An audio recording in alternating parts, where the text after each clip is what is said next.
the life skills helped me, taught me how to not give up. I don't have to quit. There's always a way out. One of the ways it can change our lives overall is it can help us make dreams come true. It can help us reach goals, because the world doesn't see growth the way God sees growth. The regret, I think the regret stings, The regret is like, I wish I can go back and do something different. When I read that scripture in Mark 10, it helps me remember nothing's impossible with God. Probably regardless of what stage you're in, it's just being like, I need help. And everyone has different strengths and weaknesses, so we can learn from one another.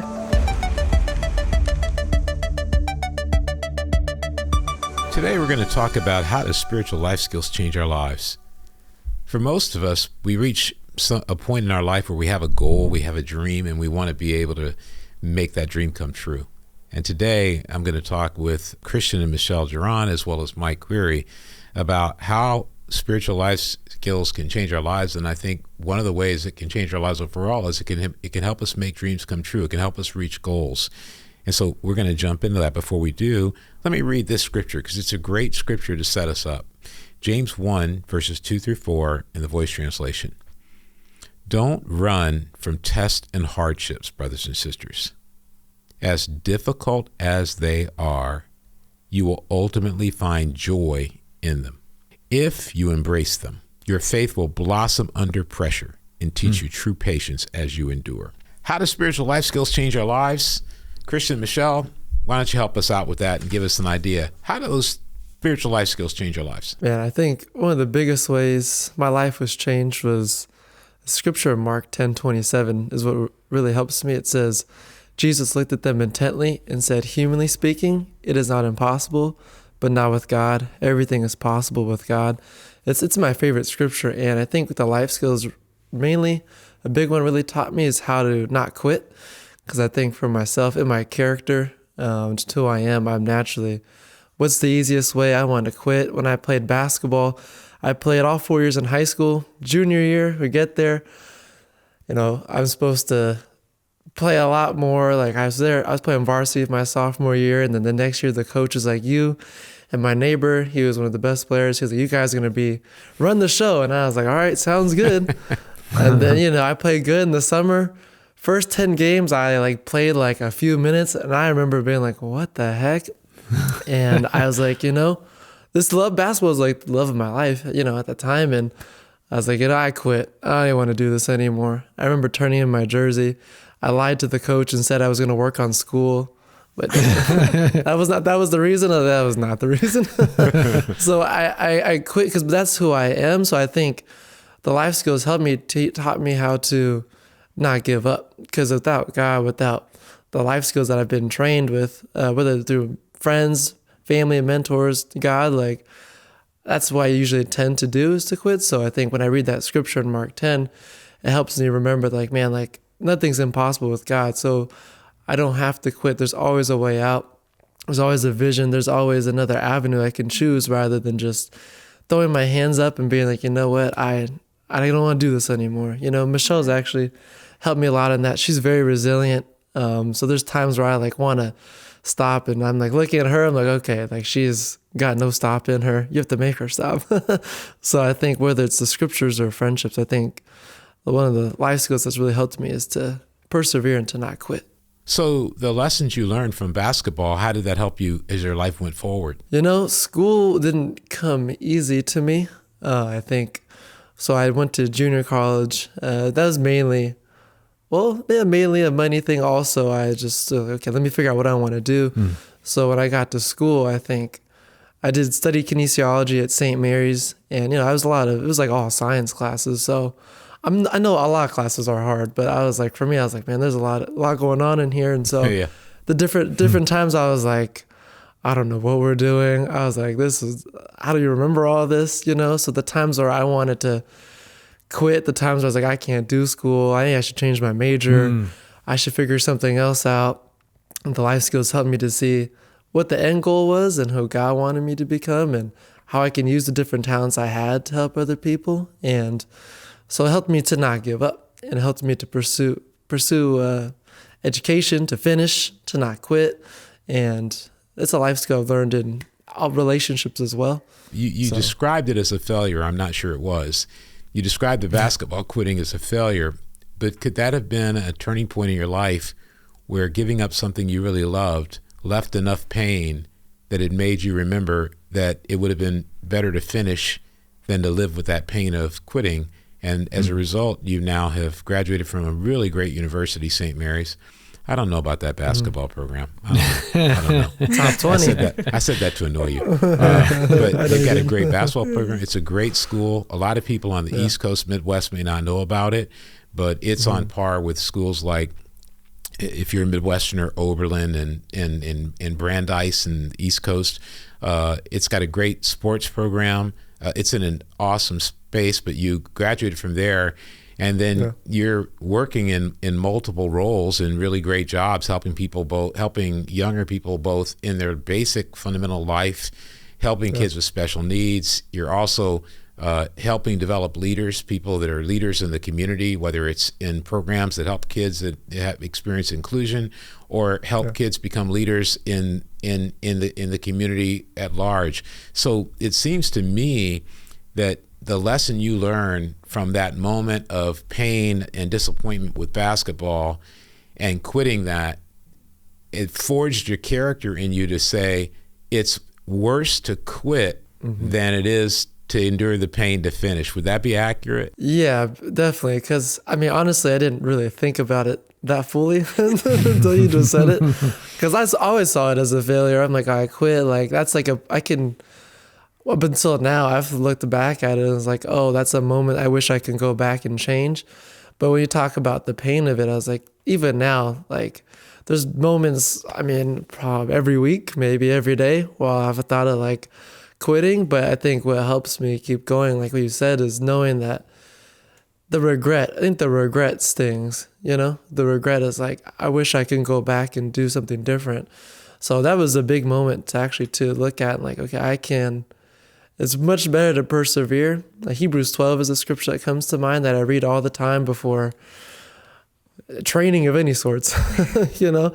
Okay, it feels painful right now, but where's God trying to help me get to? I think that a lot of people process things as failure or success. I know I do. But as I've gotten older, I've realized that some things are stepping stones to get where you need to be. And someone could argue, well, it would have been better for you to finish at playing basketball. Well, I don't know that. I don't know. You could have finished playing basketball and thought you were going to be a pro and gone and tried to play basketball in college and ended up not becoming a pro and quitting college and never graduating. And you know, there's a path you could have taken. And that's why I think it's important. I'm going to look something up real quick because I think you'll find this. I hope I can find it. I think you'll find this fascinating. There's a book by Daniel H. Pink. He's a great thinker in society, called The Power of Regret: How Looking Backward Moves Us Forward. And to me, what you're talking about is not a negative regret, though you view it that way. It's a positive regret. I think that's something that your life exemplifies, and that if you're communicating that to people that are listening.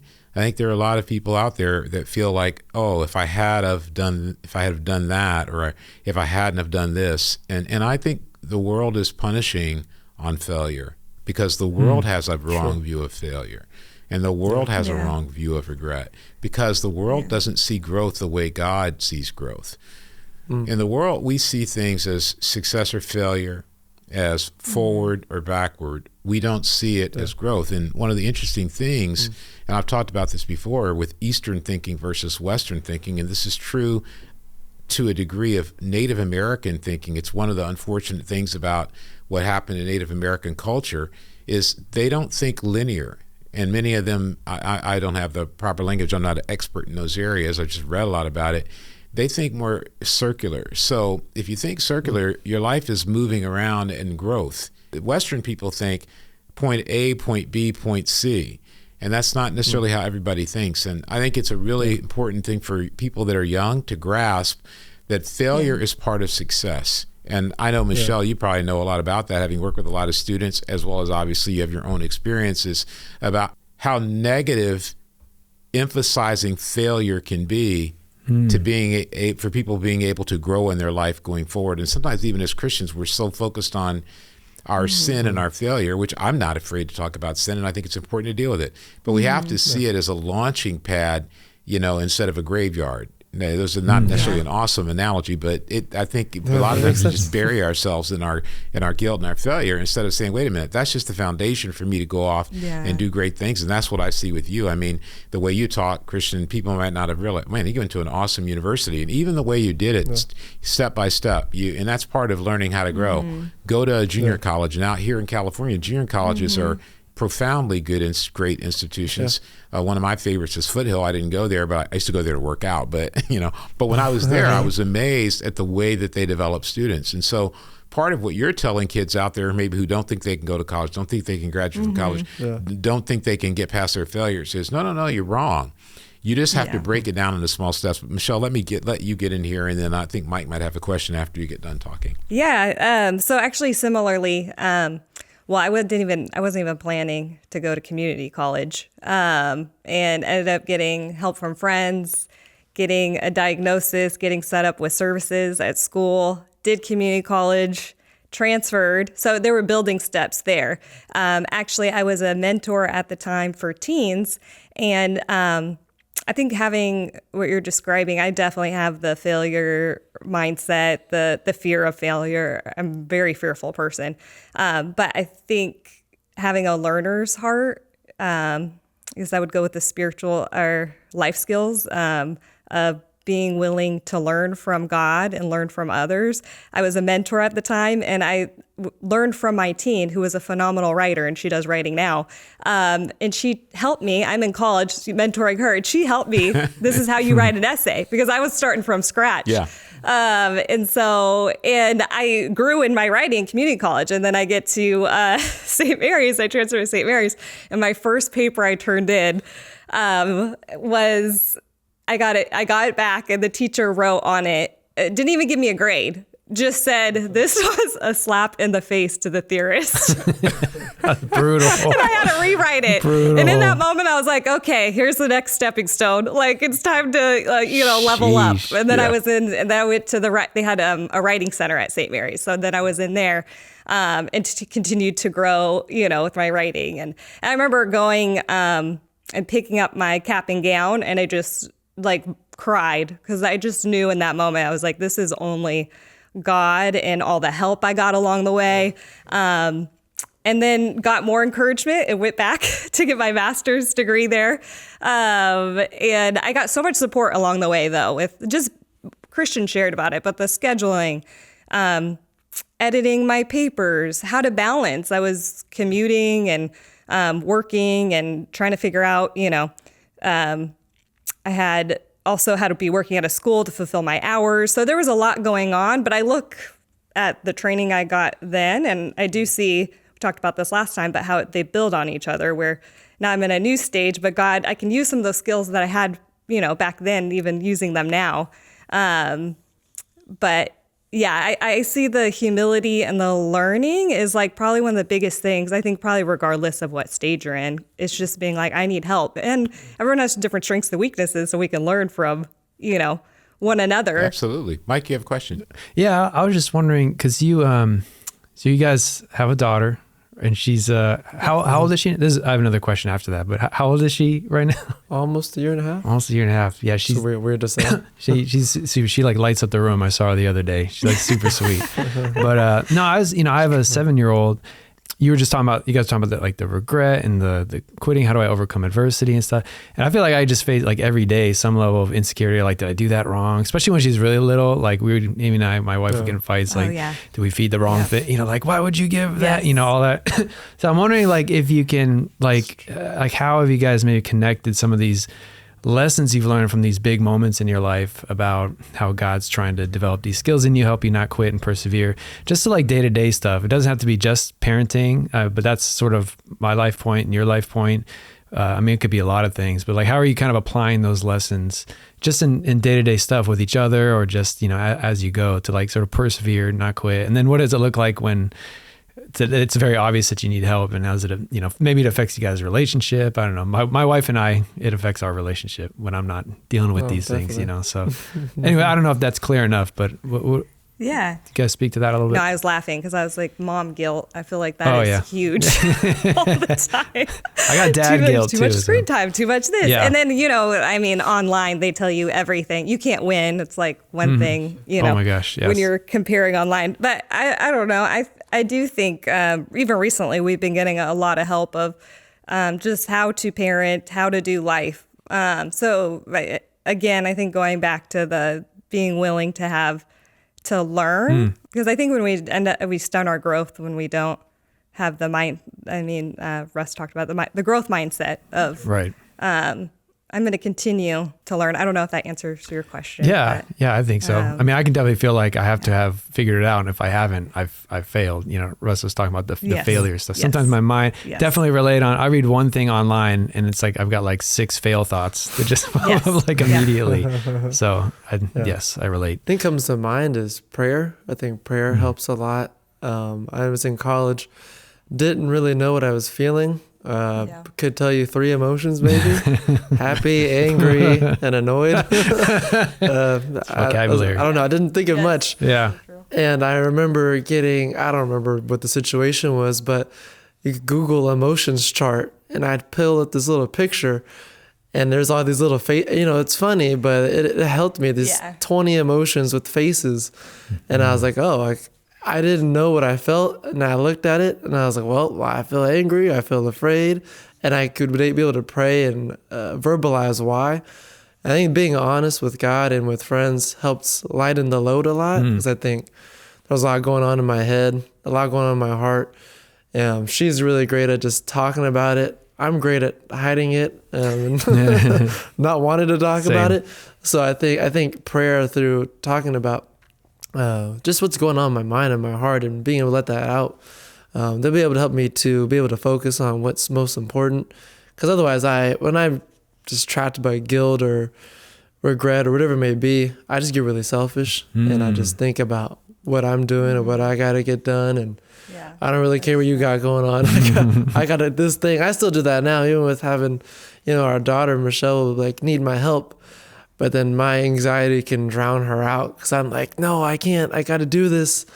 And it's a thing that there's always something that comes up. And so learning how to prioritize what's most important to God and family first. And so I think that helps. So one thing we've learned today for sure is that spiritual life skills can change our lives. And I appreciate Christian and Michelle sharing about their journey because it's really inspiring. And the fact that we don't have to regret our failures. We don't have to look at them as a problem. And even with what Mike shared about, kids are resilient. And all of us had parents who, they were awesome. Mine were awesome, but no parent does everything right. That's the whole point. Kids have to grow. And so life is about growth. When the life doesn't remain about growth, it becomes about survival. And when life's only about survival, it's pretty miserable. And so it's important for all of us to seek a relationship with God and allow God to work in our lives through the victories, through the failures, through the struggles, to have those qualities we've talked about, and let Him change our life by giving us the spiritual skills to manage it and even to conquer it. We hope you'll tune in for our next episode about how do we teach spiritual life skills, and we're going to talk about how we can help each other grow and how we can find mentors, something that Christian and Michelle have talked about throughout the podcast series here that we're doing together. And so make sure you pay attention to that.